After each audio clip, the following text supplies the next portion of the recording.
Hello, అందరికీ జైవి.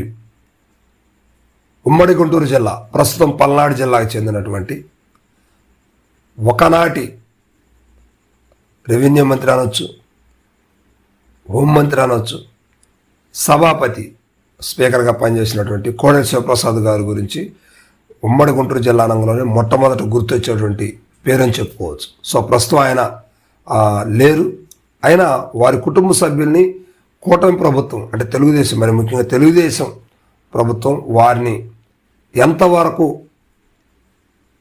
రాజకీయంగా ముందుకు తీసుకొచ్చింది, లేదా వారిని రాజకీయంగా పతనానికి తీసుకువెళ్ళారా, లేకపోతే వాళ్ళని తొక్కేస్తున్నారా అనేది ఇప్పుడు ఉమ్మడి గుంటూరు జిల్లాలో బాగా చర్చనీయాంశంగా మారింది. ఒకానొక సమయంలో ఆయన హోమ్ మినిస్టర్గా ఉన్నప్పుడు, అదేవిధంగా రెవెన్యూ మినిస్టర్గా ఉన్నప్పుడు నర్సరావుపేట ప్రాంతాన్ని, అంటే సత్తెనపల్లి కావచ్చు, నర్సరావుపేట కావచ్చు, గురజాల కావచ్చు, ఆయన శాసించారు అని చెప్పుకునే పదం అయితే ఉపయోగించవచ్చు. ఎందుకంటే ఆయన హవా అలా నడిచినటువంటి పరిస్థితులు కోడెల శివప్రసాద్ గారికి నాటి రోజుల్లో జరిగిన పరిస్థితులు. కానీ ఆయన మరణానంతరం ఆయన కుటుంబ సభ్యులు కావచ్చు, అంటే ఆ శివరాం గారు కానీ, లేకపోతే వారి ఆ సోదరులు కానీ, కుమారులు ఎవరిని కూడా కూటమి వారిని హక్కును చేర్చుకోలేదనే వార్తలు అయితే బాగా వినిపిస్తూ ఉన్నాయి.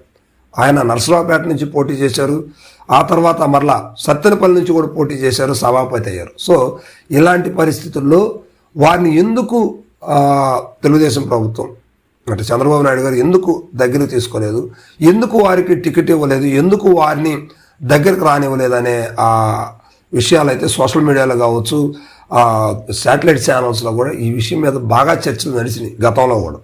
కానీ ప్రస్తుతం వారి కుటుంబానికి సంబంధించి ఎవరు కూడా రాజకీయ అరంగరేటంలో, అంటే వారు కింది స్థాయిలోనే మిగిలిపోయారు, కానీ పై స్థాయి దాకా, అంటే ఒక ఎమ్మెల్యే స్థాయి కావచ్చు, అంతకు మించి ఎంపీ స్థాయి కానీ రాలేని పరిస్థితులు అయితే ఉన్నాయి. ఎందుకంటే రాష్ట్రాన్ని శాసించి, ఒక జిల్లాని శాసించినటువంటి మంత్రిగా, 2 దఫాలు 3 దఫాలుగా మంత్రిగా, శాసనసభ సభాపతిగా పనిచేసినటువంటి వ్యక్తి, వారి వారసులు, వారి కుటుంబం నేడు కూటమి అధికారంలో ఉన్నప్పుడు కూడా వారిని బయటికి తీసుకురాలేకపోవటం, వారి కుటుంబానికి ఎటువంటి సహాయ సహకారాలు అందించకపోవడం అనేది చాలా బాధాకరమైన విషయం. సో ఇది నర్సరావుపేట ప్రాంతంలో, సత్తెనపల్లి ప్రాంతంలో కోడెల శివప్రసాద్ గారి అభిమానుల యొక్క మనోవేదన అని చెప్పుకోవచ్చు. సో ఇప్పటికైనా కూడా